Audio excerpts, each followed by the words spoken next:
السلام عليكم ورحمة الله وبركاته. ازيكم كل حبايبي، ازيكم كل اللي مشاهدين داخل مصر وخارج مصر، كل سنة وانتم طيبين. دلوقتي يا حبايبي جايبه لكم الليمون للبنات اللي ما تعرفش لسه ايه الليمون اللي اتخلل. جايباه على حيث انه يبقى سريع، ممكن تاكليه تاني يوم او تالت يوم. هتعملي ايه يا ام زيد؟ تسلقيه وتغيري عليه مرتين اتنين، يا ميه اتنين ميه زي ما تكون بتغيري على الترمس، يعني تغيري ميته، تعملي له ميه وتدلقيه، تعملي له ميه وتدلقيه يا حبيبتي. فايه يقوم يبقى ايه؟ مفيش فيه مراره. هتعملي ايه يا ام زياد؟ طبعا انا رحت اجيب جزر، لقيت الجزر ب 30 جنيه، قلت ملوش لازمه، كده كده الحاجه غاليه. وجيت ادور على فلفل احمر قوي بردك ما لقيتش، قلت بردك مش مشكله، احنا بنعمل حاجات اللي قدام عيننا بسيطه اللي احنا ممكن ما نصرفش فيها. ايه اهم شيء يا ام زياد؟ لو انت عايزه تحطي فلفل اللي هو الشطه ده، فلفل الحامي، لازم تجيبيه ناشف عشان يعيش معاكش. القرن يا حبيبتي ناشف، ميبقاش طري، عشان يعيش معاكي اكنه دبلان، بتحس ان هو اكنه دبلان. ليه؟ ده مبقاش في ميه، ده يعيش طول السنه عندك وما تفتحوش عشان تطلعي القرن بقرنه. فانا دلوقتي بوريه لكم. لو انت عايز تحطيه، عايز تستغنى عنه، ما بتحبيش طبعا اللي هو الشطه والحاجات ديت، استغنى عنه. بس ركز على الاساسيات. ايه هقول لكم؟ الاساس طبعا الملح اهو يا حبايبي، اللهم صل على سيدنا محمد. كده الملح هنا الاساس بردك هريسه. لو عندك بقى فلفل ده احمر على اخضر، لان ما لقيتش فلفل احمر، قعدت ادور فعلا يومين اتنين ورا بعض ما لقيتش فلفل احمر حوالينا يعني. فانا طبعا بعمله بكل بساطه على حس بساطه كل حاجه. 3 كيلو ليمون ب 30 جنيه، هتروح تجيب كيس مخلل ب 30 جنيه. طب ما انا اعمله في البيت اهو يا حبايبي. الطريقه ديت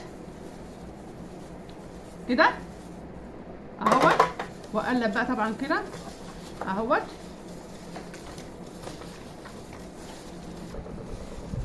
طبعا يا حبايبي انا قلبت كله على بعض اهو بالطريقه ديت اهوت.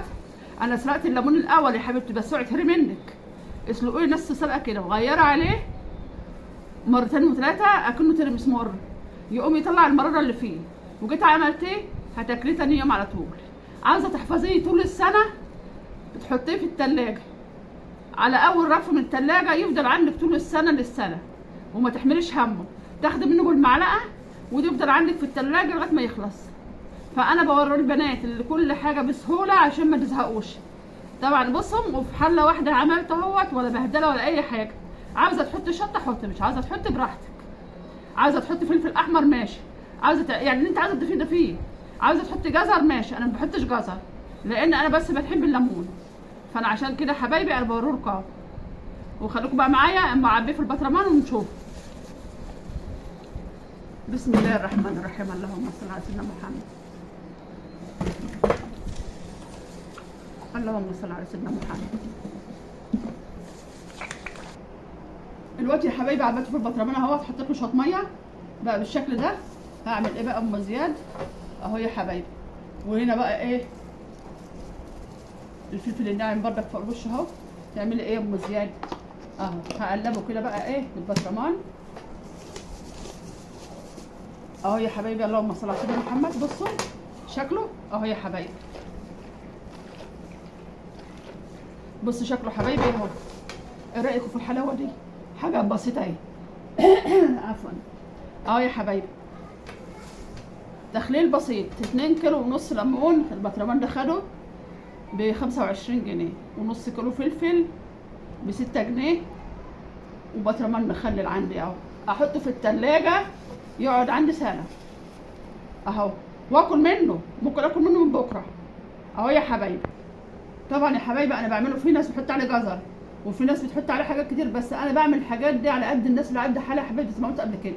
عاوزه تحطي جزر حطي، عاوزه تحطي هرسه اكتر حطي، انتوا راحتك. بس انا بعمل الحاجه اللي هي الناس على قد حالها، لان طبعا الحاجه عادت غاليه والعيش عادت غاليه. فاحنا اهم شيء حته مخلل جميله كده تبقى موجوده معانا اهو يا حبايبي بالطريقه دي. وطبعا انا عامله كمان بطرمان خيار، هوريه لكم بردك بحاجات بسيطه. طبعا يا حبايبي دي بطرمان مخلل بردك، بخلله وبحطه بردك بعد ما بتخلل، خليه من بره لغايه ما يلون، وبعد كده احطه في التلاجة عشان ما يبص. فانا رحت عند الراجل بتاع الخيار معرفه، بقول له يا احمد ما عندكش حبه خيار مكسرين؟ قال لي حاضر يا ام زياد. فراح جايب لي من الشوال الخيار المكسر، مسكته غسلته ونضفته، والكيلو بكام؟ ب6 جنيه ونص. بدل ما اجيبه مثلا ب 12 جنيه او ب 20 جنيه اداهولي ب 6 جنيه ونص، وطلع من الشوال قدام عيني. وعملت ايه؟ بطرمان زي كده. طبعا الحاجات ديت بتوفر يا حبايبي. بدل ما اروح اجيب من محل ترشي كيس ترشي ب 20 جنيه، طب ما انا اجيب حاجات اصلا عامله الحاجات ديت ب 20 جنيه. يعني الليمون جايباه ب 25 كيلو، 2 كيلو ونص، ونص كيلو فلفل ب 5 جنيه، ب 6 جنيه، 30 جنيه، 30 جنيه ليمون بالفلفل. وهنا بردك الكيلو الخيار ب 6 جنيه اللي هو المكسر. مش شرط اجيب الخيار الصغير الحلو ده يعني اللي هو السرح، لا، انا جبت الخيار المكسر نضفته ورحت عامله ده. كله بمشي، لان الدنيا غلا يا حبايبي، الدنيا غلا، الدنيا غلا. فطبعا يا حبايبي ما ابقاش ازنق نفسي واروح اجيب مثلا كل طقه ب 20 جنيه مخلل. ليه؟ طب ما انا اجيبهم واعملهم في التلاجة واحطهم بالطريقه ديت ويبقى خير في بيتي، يطب عليه اي حد.